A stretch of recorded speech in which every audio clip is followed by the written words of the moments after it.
So guys, this is how the interior of this car looks. It is a very thoughtfully laid out interior with a touchscreen which comes with Bluetooth connectivity, navigation and whatnot.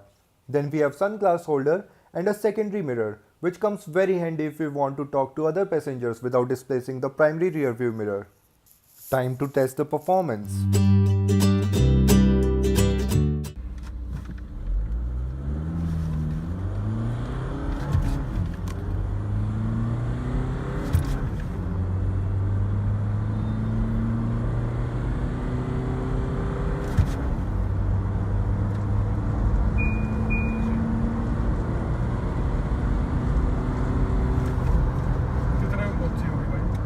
लगा दिया video देखना पड़ेगा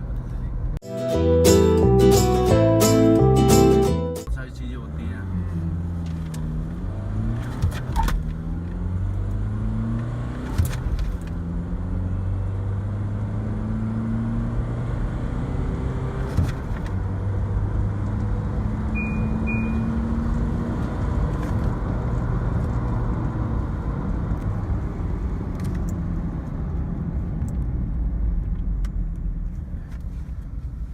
चलाऊंगा।